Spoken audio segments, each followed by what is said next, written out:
Book audio में स्वागत करता हूं मैं आपका दोस्त ब्रिजेश। अजीश नायर का उपन्यास फकीरा मैं आपके लिए लेकर आया हूं।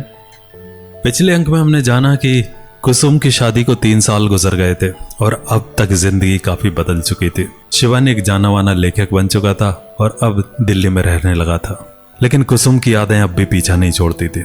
आज आदर्श दिल्ली आया था। चलिए बढ़ते हैं कहानी आगे की ओर। थोड़ी देर बाद हम साथ में बैठकर कॉफी का आनंद लेने लगे। ऐसा कई सालों बाद हुआ है जब फिर एक बार मैं और आदर्श साथ बैठकर कॉफी की चुस्की ले रहे थे। और बता काजल कैसी है, मैंने पूछा। हाँ ठीक है एकदम, आदर्श ने कहा। अब मारिया से तेरी बात होती है ना, मैंने आदर्श से पूछा। हाँ यार, मैं बराबर जाता रहता हूँ उनसे मिलने, आदर्श ने उत्तर दिया। आदर्श की यही बातें मुझे अच्छी लगती हैं। इतना व्यस्त होने के बावजूद भी वो अम्मा और रिया से मिलने के लिए वक्त निकाल ही लेता है। और बता तू शादी कब कर रहा है? अम्मा बता रही थी कि तुझे कोई लड़की पसंद ही नहीं आती, आदर्श ने मजाकी अंदाज में कहा। नहीं यार, शादी करने का मन ही नहीं है, मैंने उत्तर दिया। मन नहीं है? पगला गया है क्या? भाई शादी तो करना ही होगी, लंबी जिंदगी है, अकेले कैसे तय करेगा? शादी तो तुझे करनी ही चाहिए, आदर्श ने सीरियसली कहा। यार आदर्श, तुझे पता है ना कि मैं कुसुम से प्यार करता था, उसके अलावा कोई भाता ही नहीं, मैंने कहा। अबे तू अभी तक उसी कुसुम को लेकर अटका है। 3 साल हो गए, अपनी जिंदगी से खुश है वो, तुझे याद तक नहीं करती। एक बेटा है उसका, बहुत ज्यादा खुश है वो, बहुत ज्यादा। तू ही है जो देवदास बना फिर रहा है। तुझे कैसे पता? तू मिला था उससे? पता ना, उसने मेरे बारे में पूछा होगा ना, मैंने उत्सुकता से पूछा। घंटा पूछा तेरे बारे में बेटा, मुझसे भी बात नहीं की उसने। अपने पति और बच्चे के साथ बहुत खुश है। अब तू भी शादी करके खुश रहे, आदर्श ने बोला। शायद आदर्श सही कह रहा था। अब मुझे भी ये सब भुलाकर आगे बढ़ना चाहिए। अगर वो खुश है तो मुझे भी खुश रहने का हक है। मेरे उदास रहने से अम्मा और रिया को ही दुख होगा, मुझे खुद को बदलना होगा। ठीक है, अगर लड़की पसंद आई तो कर लूंगा शादी, मैंने कहा। ये हुई ना बात बेटा, वो लड़कियों की लाइन लगा दूंगा, पर यह मत कहना कि लड़की कुसुम जैसी होनी चाहिए। आदर्श की बात सुनकर मैं हंसने लगा और आदर्श भी मेरे साथ हंसने लगा। जमशेदपुर नहीं चलेगा? मन नहीं करता? आदर्श ने पूछा। मैंने सर झुका लिया। चलना यार प्लीज प्लीज प्लीज, आदर्श ने रिक्वेस्ट किया।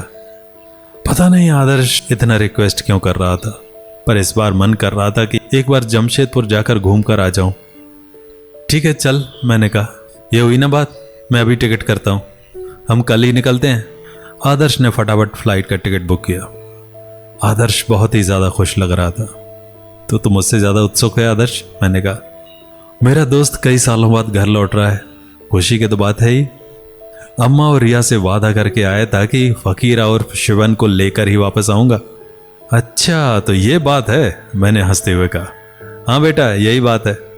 अगले दिन शाम तक हम जमशेदपुर एयरपोर्ट पहुंचे। अम्मा, काजल, रिया और आकाश रिसीव करने आए थे। सब बहुत खुश थे। खुशी की बात ही थी क्योंकि मैं आखिरकार जमशेदपुर वापस आ गया था। सब कुछ वैसा ही लग रहा था जैसा छोड़कर गया था, कुछ भी नहीं बदला था। जमशेदपुर की महक भी वैसे ही थे। मैं थोड़ा बाहर घूम कर आता हूँ, घर पहुंचकर फ्रेश होकर मैंने कहा। ठीक है बेटा, अम्मा ने कहा। मैं सीधे बाइक लेकर ललन भैया से मिलने निकल पड़ा और आदर्श को भी वहीं बुला लिया। वहां पहुंचकर देखा तो वहां कोई दुकान नहीं थी। मैं वहीं खड़ा रहा। कुछ देर बाद आदर्श भी वहीं पहुंचा। ललन भैया की दुकान, मैंने पूछा। चल कहीं और चाय पीते हैं, आदर्श ने कहा। ठीक है, पर आदर्श ये तो बता कि ललन भैया हैं कहाँ, मैंने जोर देकर पूछा। वो गांव चले गए, आदर्श ने कहा। पर क्यों, मैंने पूछा। पता नहीं, पर लगता है कि उन्हें अब यहां मन नहीं लगता था। तेरी बहुत फिक्र करते थे। उन्हें इस चीज का बड़ा दुख था कि वो तेरे लिए कुछ भी नहीं कर पाए, आदर्श ने कहा। ठीक है, पर उनका इस तरह चला जाना कुछ सही नहीं लग रहा, मैंने कहा। छोड़ना यार, चल कॉफी शॉप चलते हैं, आदर्श ने कहा। ठीक है चल। हम उसी कॉफी शॉप में गए जहां मैं और कुसुम पहली बार मिले थे। कुछ भी नहीं बदला। करीब 12 साल हो गए, लेकिन ऐसा लग रहा था कि मानो कल की घटना हो। शिवन, आप तो फकीरा बन गए हो। उम्मीद है कि आप हमें नहीं भूले होंगे। पेड़ जितना भी बड़ा हो जाए अपनी जड़ को कभी नहीं भूल सकता। इस शहर की हर चीज याद है मुझे, मैंने कहा। मुझे सब कुछ याद आ रहा था कि किस तरह मैं और कुसुम अक्सर यहाँ आया करते थे। वो पहली मुलाकात भी याद है जब हम दोनों पहली बार यहीं बैठकर कॉफी पिए थे और मैं उसकी खूबसूरती में खो गया था। वक्त बीत गया लेकिन यादें आज भी तरोताज़ा हैं। अच्छा आदर्श, एक बात बता दो, मैंने कहा। हाँ बोलना। आदर्श अपनी मोबाइल में कुछ करते हुए जवाब दिया। मेरे जाने के बाद क्या यहाँ कुसुम के दादा दादी आए थे? मैंने बड़ी उत्सुकता से पूछा। अरे यार छोड़ ना, हमेशा कुसुम कुसुम करता रहता है। जिंदगी में बहुत सारी चीजें हैं, तू तो कुसुम को छोड़ता ही नहीं। प्लीज बताना। आदर्श ने मेरी ओर पहले गुस्से से देखा और फिर पता नहीं उसे क्या हुआ, वो मुस्कुराया। यह स्वभाव उसका बड़ा अजीब था। दादा दादी तो नहीं आए थे, कुसुम के मामा जी और पापा आए थे और यहाँ आकर घर के सभी सामान ले गए। उसके दादा दादी वहीं बच गए, उनका यहाँ से अब कोई वास्ता नहीं रहा। आदर्श ने कहा। कुसुम खुश है ना? मैंने पूछा। देख, उसने कभी जानने की कोशिश की क्या कि तू खुश है या नहीं? नहीं ना, फिर उसने अपनी मर्जी से शादी की थी। वहां तुम तो तैयार थे। उसके बारे में सोचना बंद कर दे, अपने बारे में सोच और फटाफट शादी कर ले। शादी? मैं हंसने लगा। हंस क्यों रहा है? कुछ नहीं, कर लूंगा। ग्रेट, चलो मुस्कान के घर चलते हैं, मैंने कहा। वो एकदम ठीक है, आदर्श ने हड़बड़ाते हुए कहा। क्या मतलब? मतलब कि वो ठीक है, खुश है, उसके घर जाने की क्या जरूरत?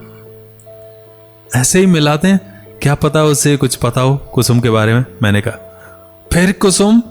पगला गया है इस कुसुम के चक्कर में। गई तो गई, पर मेरे दोस्त को डुबा कर गई। चल ना यार, मैंने जोर देकर कहा।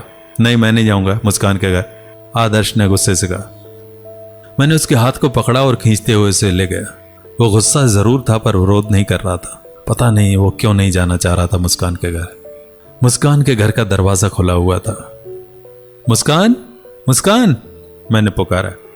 मुस्कान के पापा आए और मुझे देखकर बड़े खुश हुए। उन्होंने मुझे अंदर बुलाया। हम थोड़ी देर वहीं बैठे रहे। अंकल ने हमें चाय ला कर दी। अंकल, मुस्कान कहाँ है? मैंने पूछा। अंकल आदर्श को देखने लगे। पता नहीं इस प्रश्न से अंकल शांत क्यों हो गए, मुझे कुछ समझ नहीं आ रहा था। अंकल बताइए ना, मुस्कान कहाँ है? मैंने फिर से पूछा। इस बार अंकल ने जवाब दिया। बेटा, उसने तो शादी कर ली। क्या? हाँ बेटा, उसने तो शादी कर ली।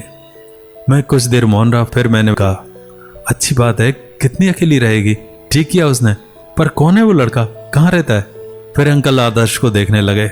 ऐसे लग रहा था कि शादी से अंकल खुश नहीं थे। चल चलते हैं, आदर्श ने खड़े होकर कहा। अरे तू इतना हड़बड़ा क्यों रहा है? मुस्कान हमारी बहन है, हम बचपन से साथ में बड़े हुए हैं। मैं जानना चाहता हूं कि वो कहाँ है, कौन है उसका पति। फिर सब शांत थे। बताइए ना। ललन से शादी की है, अंकल ने कहा। कौन ललन? मैं जानता हूं क्या उसे? मैंने पूछा। बेटा वो ललन चाय वाला। क्या? ललन भैया? मैंने अचंभित होकर पूछा। भैया मत बोल साले को, ठरकी है एक नंबर का, आदर्श ने कहा। जिंदगी में कब क्या हो जाए कुछ पता नहीं चलता। ललन से यह उम्मीद नहीं थी। खुश है मुस्कान? मैंने पूछा। हाँ बेटा, बहुत खुश है। पहले तो हम बात नहीं करते थे, पर अब करते हैं। ललन बहुत खुश रखता है उसे, अंकल ने कहा। तब तो अच्छी बात है, जीवन में खुश रहना ही ज्यादा महत्वपूर्ण होता है, मैंने कहा। हाँ बेटा, सही बोले, अंकल ने कहा। आदर्श के चेहरे पर गुस्सा था। वो एकदम खुश नहीं था ललन भैया से। देख आदर्श, मुस्कान खुश है, इससे अच्छी बात क्या हो सकती है, मैंने कहा। अंकल से मुस्कान का फोन नंबर लेकर हम घर आ गए। डिनर करने के बाद मैं अपने रूम में चला गया। मैंने मोबाइल निकाला और मुस्कान का नंबर डायल किया। रिंग बहुत देर तक हुई पर उसने नहीं उठाया। मैंने फिर से कॉल किया। इस बार फोन रिसीव किया गया। हेलो, वहां से आवाज आई। बेशक ये आवाज मुस्कान की ही थी। हेलो मुस्कान, मैंने कहा। कौन? गुड़िया, तुम भूल गई मुझे? मैंने प्यार भरे स्वर में कहा। शिवन भैया! उसने मुझे पहचान लिया और फूट फूट कर रोने लगी। उसका इस तरह रोना यह बता रहा था कि उसका शिवन भैया उसके लिए कितना महत्वपूर्ण है। भैया आप कहाँ चले गए थे? मैं आपको मैं रोज याद करती हूँ। इस संसार में अच्छे लोगों की कमी है और आपका हम सबके जीवन में होना हमें यकीन दिलाता है कि ईश्वर हमारे साथ है।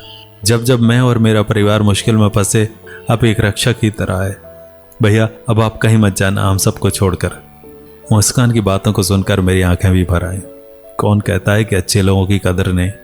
अच्छाई की कदर हर जगह है। मुस्कान के लिए मैं तब भी महत्वपूर्ण था जब मैं एक आम इंसान था, और अब भी महत्वपूर्ण हूं जब मैंने एक मुकाम हासिल किया। सच्ची भावनाएं जिसमें अनुराग हो कभी नहीं बदलती, और जो बदल जाए शायद वो एक छल है। एक माँ को ये फर्क नहीं पड़ता कि उसका बेटा अमीर है या गरीब, उसका प्रेम इन सब बातों से काफी ऊपर है। यही प्रेम होता है, चाहे वो किसी के प्रति क्यों ना हो। जमशेदपुर आकर शिवन को और क्या कुछ नया देखने को मिलेगा, जानेंगे अगले अंक में। नमस्कार।